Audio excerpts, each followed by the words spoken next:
welcome and thank you for your time. I do appreciate you investing 15 minutes of your time, 25 you're going to stay for Q&A in this session, and I really hope it will be valuable to you. The title of the session is Design Thinking to Change the World. I truly believe it can.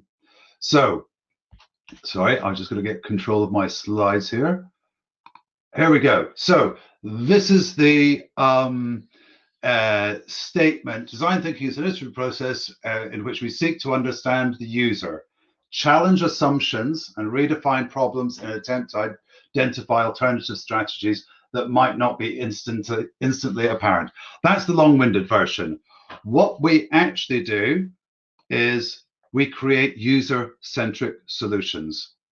So things that little special thing that makes that app, because you have 2 or 3 apps on your phone that do a certain thing that you tear out of my hand, I'm not going to stop using it. That's probably because somebody's actually researched it, worked out what exactly you want, when you want it, how you want it, and put it together. And the UI UX becomes seamless because it becomes part of your engagement. These are the 5 stages of design thinking, and I'm really not going to rattle on for ages on this one because I'm going to come back to this. So very quickly, really important stage, we have the discover, empathy. We all make presumptions about who's going to use our services, our products, etc. But do we really, have we actually looked them in the eye and asked them? Not talking about focus groups where everybody gets the right answer. Not talking about getting your friends together at a barbecue, because you know what? They all love you and they're all going to agree with you. You then move on to the define stage, which is what question are you asking? Are you trying to allow somebody to book parking quicker? Are you helping parents manage their child's homework? Are you teaching students faster? Are you delivering AI for a healthcare app? What are you trying to do? The ideate part is a little bit that will challenge startups, because they'll turn around to me and they go, oh, hang on a minute, I know my idea. My idea is good. I've got the best idea. Can I tell you about my idea? I've got the best one. But actually, the ideate is about making sure that your product is aligned with what the customer wants. Prototyping, testing, measuring, you know what it is. Let's get on with some evidence. So I've got to start by telling you who uses design thinking. You're probably going to recognize most of the logos on screen, most of the FTSE Top 100. And before all of you are sitting there going, he's used the old Apple logo. Hey, I'm old. That was the Apple logo for me. Very proud to be involved with Apple. I helped them launch the Apple Newton in Europe. Some of you will say, what's an Apple Newton? And others will say, God, is he that old? Anyway, lots of people use design thinking. Let's start with the story. This one you can actually go out on Google and find yourself. Thank you, David. As we know, the internet tells the truth, but in about 4 different versions. So Airbnb, we all know it. Brilliant idea. Rent out your spare room, your spare house, your upturned boat, whatever it may be. The interface was amazing. It was really simple and beautiful and elegant. The partner needs, so Airbnb were bringing together somebody that needed somewhere to stay for a night and somebody that had somewhere to stay to the night that wanted to monetize it. Absolutely perfect. We all know and love Airbnb. But in their first week, they flatlined. All the money was spent. They were tanking. Revenues were flatlining. Look it up on Google. And luckily enough, one of the founders went to university with this other guy that started babbling on about design thinking. So he called him up, asked him in, and this guy came in and he went back to our 5 circles, went all the way back to the discovery stage, because the founders of Airbnb could articulate who their customers were. They knew who they were. He went and actually did Eva, you can have that one. He went back there and found out what the user needs were. And you know that his outcome was that the photography on the website wasn't creating a feeling of security when somebody was looking to book a personal space. So the founder spent his last $900, flew to New York, hired a professional photographer, photographed all Airbnbs. And I know what you're going to be saying, you're going to think, oh, but Gavin, that's not scalable. I'm a scalable startup. Stick with me on it. So they took all the pictures of the Airbnbs, and as I said, the rest is history. It was literally overnight. The turnover was doubling every night. So all the great idea, all the investment, all the interface, all the technology, they didn't do the one thing the customer needed, which was a good quality picture to make me feel safe, for me staying in a strange house, flat, boat, whatever, with my family or with my wife or whoever. That little tiny bit of insight, that tiny little thing could have crashed their business. And another one for this quotes, you're going to get a few out of me today. This is a really important one, and we should all not be guilty of this. Don't be a keyboard jockey. You know, we can actually have some great innovations and great research sitting at the desk, but you know what? You've got to get out there. You've got to actually go and talk to your customers, engage with them, ask a questionnaire. We cannot presume the outcomes. Right, so I'm trying to read the chat while also presenting as well, because I'm getting some great comments. The Newton handwriting recognition was great. I am the person that actually broke the first prototype in the world of an Apple Newton. But anyway, another story. So we're coming back to the design thinking process. So where do you guys fit in this? Well, actually, this is where your idea fits. But what we're going to do is we're going to actually ring fence that at the moment. Park your idea there. So whether that idea is AI in healthcare, whether it's a parking app, whether it's a school, doesn't matter if it's a B2B or a B2C. Just put it up there. And we're going to go on a journey, because we're going to go over here where the customers live. And we're going to go, and you're going to go and talk to your customers. And you're going to find out, let's say, homework management. So homework management for parents is the app. That's in the blue circle here. We're going to go back to here. We know the ages of our parents and where they live, and et cetera, the defining the needs. We know what we're trying to do. We're trying to actually help parents manage homework better. So if you go all the way back, sorry, I should have switched off my alerts. If we go all the way back to discovering what the customer wants and really understanding that nuance, you might find your picture moment that Airbnb had. You might have a brilliant product with a brilliant idea, with a brilliant solution, but unless you've actually just got that messaging right or got that proposition right, you could be missing it by a mile. So this is something, again, this could be downloaded and used. This is an empathy map. This is used in the discovery process. And literally you print this out and you get, or projector going against the wall, better for the environment, and you stick some post-it notes on it, and you actually find out, you know, what are your customers? What are their dreams? What are their visions? Where do you fit in their life? Are you an important part or not important part? Are you used in the morning, the afternoon, on handheld, you know, on the iPhone? Map all this out. You might have 2 or 3 personas. You can also use these for B2B as well. Officially, you're not supposed to, but I would just put the B2B center focus in the center. So I'm going to stick with practical explanations, and that's all been lots of lovely charts. So we're going to talk about selling ice cream, because that's a great idea, isn't it? Everybody loves ice cream. Yeah, it's a great idea. So, and we're not going to use the design thinking process yet. We're just going to go sell some ice cream. So we can sell ice cream in an ice cream van. That's a really good way of doing it. We can go around and we can move around. Actually, what about parks? Lots of people go to parks. They like ice cream. I know. Why don't we have an ice cream van in a park? That's good. All these ice cream vans are starting to look the same. Okay, maybe we actually need a slightly cooler, chicer look ice cream van that looks a bit like a chalk ice. It's still not doing it though, isn't it? Is it? I'm not sure we're going to really get cut through on this. So actually what we'll do is we'll go a whole retro vintage chic handmade bunting, and you know, the pinks and the older van, and we'll go a bit kind of hipster on it all. Do you think that'll work? I don't. I think what will actually work is we need to go to the park and we need to find if people want to sit and have a coffee and maybe have their ice cream and a croissant, or do they actually want to have extra protein in their ice cream. It might be a park where lots of runners use it, lots of exercise, park running, etc. Or actually, is it a place that's people want to spend some more time and it's a bit, mid to affluent and they want bacon ice cream, cheese ice cream, oat ice cream?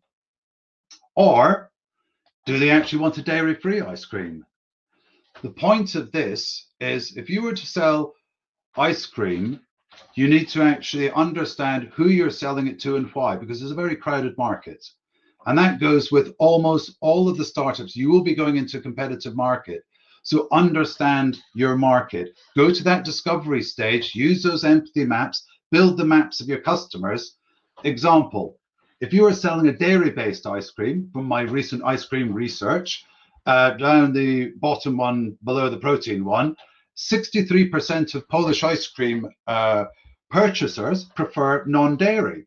So if you are launching your dairy ice cream, which might be the greatest organic, hand-fed cows, wonderful, you might fail in Poland if you don't realize that over half the market is actually prefers non-dairy products. So a little kind of slightly frivolous story about why you can have a general idea, but you've got to get it focused down and got to meet a customer need. Because if you meet a need, a customer will come banging on your door again. So we're going to talk about tractors quickly. This is a real life example. Smooth segue from ice cream to tractors, I thought.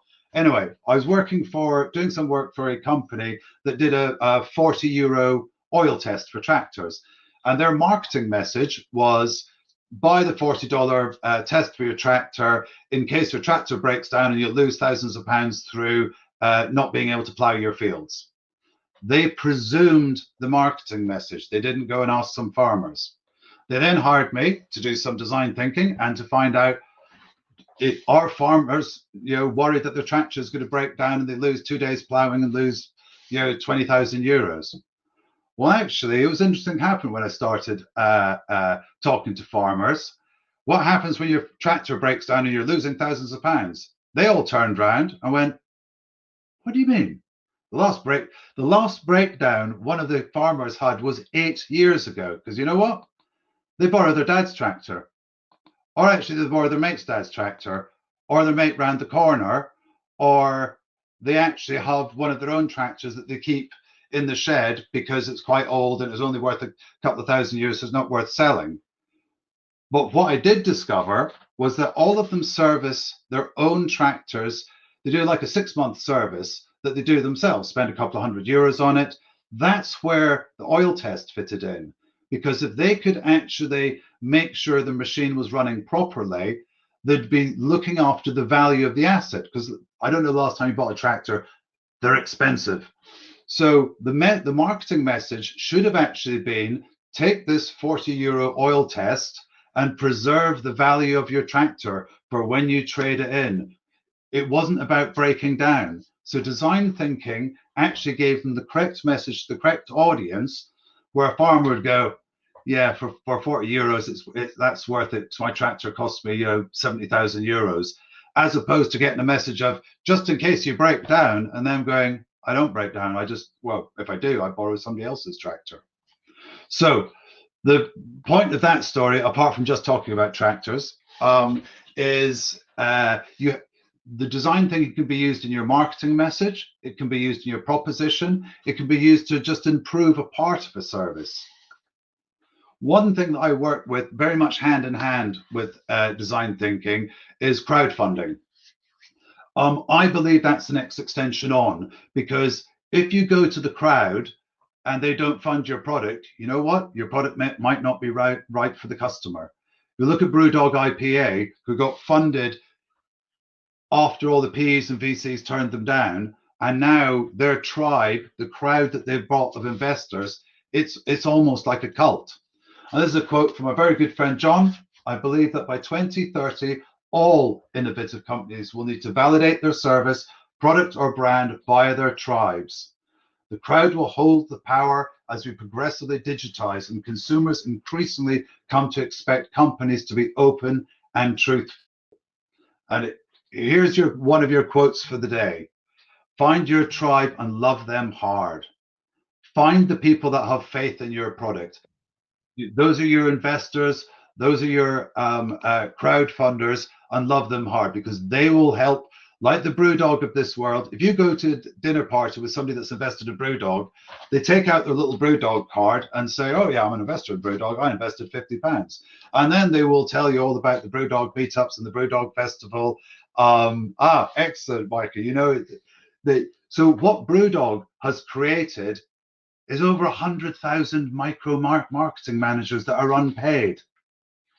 They sit down at dinner parties and tell other people about Brewdog IPA. They go into pubs and tell people about Brewdog IPA because they have that deeper relationship. It touches the customer, the resonance, what we were talking about in the discovery. What is the thing the customer wants? That customer wants an honest beer that's going to take the piss occasionally, that's not going to be frightened of being challenging, and is going to be quite happy to be disruptive. So to finish off, we're going to revisit the design thinking process, just to kind of remind you. Yeah, I know, Will, I might be going for a beer after this as well. Remember, you can download all this stuff, and within the ideation session or section, that's where the ideas are created. So ideally, that's where you park your idea. But remember, just ring fence it. Don't just put it to one side. Don't, when you're doing this part of the discovery stage, just look at your customers. You know who your customers are. If they're B2B, it's a £5 to £10 million company in the healthcare sector that has 35 employees, that's predominantly based in America, etc. If it's B2C, you know that they're 35 to 55-year-old CIO of a company that is probably in a relationship, has 2 cars, lives in this certain part. But as you drill further and further down, and the channels and their needs and their desires, if you can find that little Airbnb picture, or if you can find that Brewdog IPA moment, that is the moment that will transform your startup. There was a startup who I was consulting. I presented some of the Virgin Startup boot camps, and I met this really nice guy who spoke to me about this artwork service where it was a set fee for as much artwork as you wanted in the month. And he thought he was selling on price, and actually what he was selling was actually trust and quality. He changed his marketing message to trust us with your problems, and his sales went up. So hopefully we've now actually got, and looks like I've even finished 2 minutes early, so all that coffee this morning was massively worth it. So I'm going to hang around here for 10 minutes. So please feel free to grill me about questions, ideally about my specialist subjects, tractors and ice cream. No, actually, I think on design thinking, and I think Anya's on the chat, so I might even actually drag her into a couple of the questions. So there was comments about the Apple Newton earlier, and maybe, here we go. For those of you that don't know what happened before an iPhone, it was one of these. I know I'm showing my age. Thank you for that. This was the first interactive writing device from Apple. This one still actually works, although the battery pack falls off. Still actually works. And yeah, so thank you for the Newton comment earlier. So design thinking, I think, can be used for startups at any level, absolutely any level. Really, get hold of this presentation. I'm sure it'll be available on the speakers, or you've got my links. Please just fire me an email. I'll send you this deck. Yes, I do this for a living, and I help startups for a living, but also this is something that you can do for yourselves. There's a bit of discipline, and when you're doing that discovery stage, go talk to some users, go talk to some customers. Go, even if you actually have to go wander down the park and accost strange people with a clipboard. That is what you have to do. If you're a founder, a startup, a mid-scaling, you've really got to kind of get out there. Do you have insights for a corporate innovation? Yes.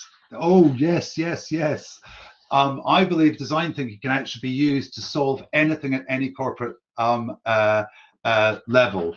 Because what design thinking is, it's a tool, it's a methodology. So if we go back to this, we have a 5-stage methodology that you can literally pour any issue into. So let's say that you are launching intranet is too easy. I'm trying to think of a really difficult corporate one. Okay, it could be you're selling a cement product and your competitors come into the market, and you're, for whatever reason, they're knocking lumps out of your market share. It's not on price, it's not on quality, it's not on service delivery, so you've no idea why you're losing. I think it's yes, it does have to be integrated throughout the business cycle, but you can actually use it as literally as a SWOT tool. Again, if we go back to it, all comes back.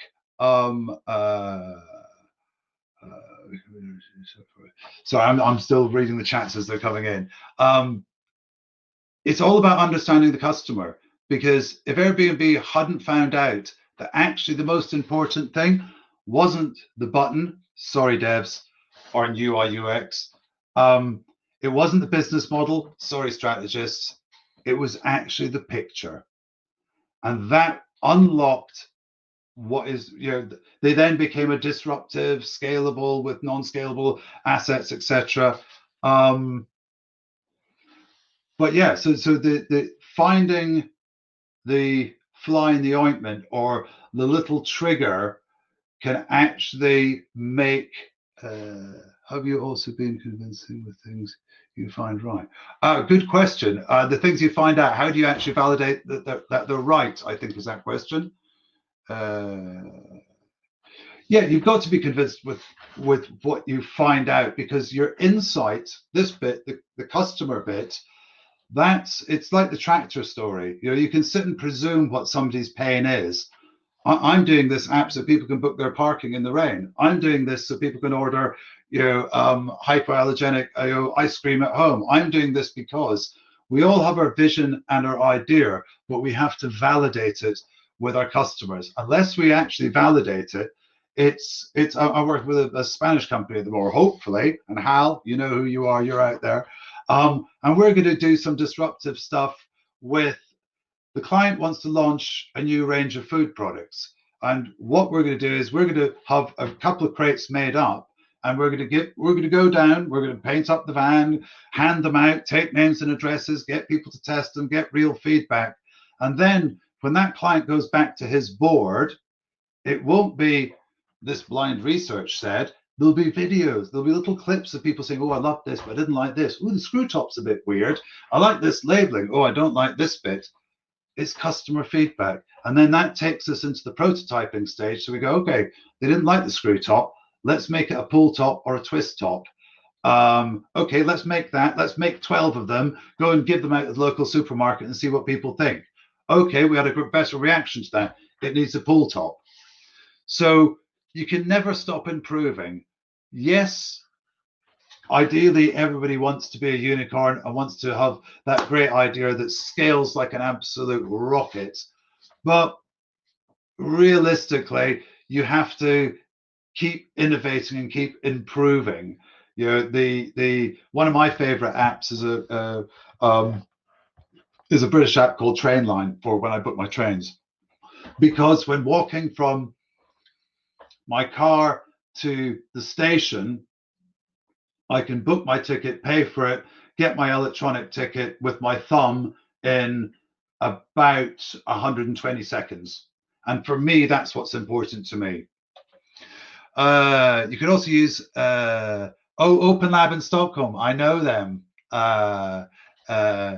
Yes, because design thinking really comes into its own when you actually start using it for things like public spaces and transport, because the presumptions stop. We have all been on a plane, a train, a car, where you think, oh, would it be handy if, well, why is a tray like that? Wouldn't it be more sensible if you did this? And you know what? The customer is right, probably, not always, but probably the customer's right. So the extension of design thinking is service design, which my learned colleague Anya will talk about, which is where you take all these insights. Imagine taking that my train journey, take all the insights. Where do I look for my train? When do I book my train? How do I arrive at the station? How do I go through the barrier? What happens when the train pulls up? What does it say on the information board? When I get on, what information is there to get me to my seat? How is it validated at the other end? The whole end-to-end piece is the whole end-to-end piece, the whole end-to-end journey is fundamentally important, but you have the power to actually go and sort it out yourselves. Yeah, I agree. It's somebody just made a comment in the chat. If you're looking at about it's seen as a bit of a fad in local authorities, it kind of is, and it gets annoying where people kind of use, well, the design thinking purists wouldn't agree with some of the statements I've just made to you, because I use it for marketing messages and insight marketing. There's a lot of marketers that presume the answer, but this tool, I believe, can be used correctly, because what you can't do is you can't make up this bit. If you just make up who your customers are, it's actually quite probably that this bit's not going to go so well.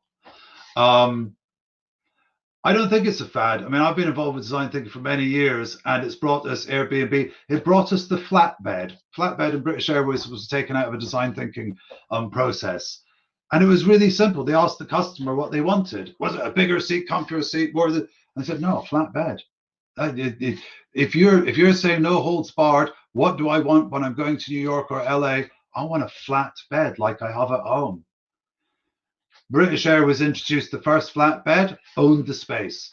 Now it's changed very much, but it kind of goes back to that kind of insight of ask the customer, engage the customer. Right, I think if my timing is right, we have about 2 minutes left in this session. So I really do appreciate your time, investing your time in watching and listening. And really hit me up for this presentation, or just type design thinking or IDEO, who's the inventor of design thinking, into good old Mr. Google, and you'll find these simple maps, and you'll find guides, and you'll find self-help videos. Really, this will be the most important thing you will do for your startup. If it's not, come back and heckle me. Find my email address, hunt me down, and tell me you're wrong. But every startup I've ever gone through this process has looked at me wide-eyed and said, why didn't we do this before? This has taken us 3 days. Why didn't we do it? So thank you so much for all the lovely comments. I'm glad you've enjoyed it. You've made an old Scottish man ranting in the middle of the country in England very happy. I'm going to be kind of hanging around a bit at the conference. I'm going to go watch Anya Kluver's presentation next. Definitely worth a watch, because what she doesn't know about UI, UX, and design really ain't worth knowing. And I'm giving her a big plug because she's been a dear friend for 20-something years, 22 years, 23 years or something. She's probably not on the chat anymore because she'll be in her room panicking about when to start. So thank you so much for everybody, and especially everybody that's hung into the end. I'm going to keep the session open officially till 12:50, because I've probably got about 30 or 40 seconds to go. But and thank you for all the thanks. It's much appreciated. It's odd being kind of living in this virtual world, but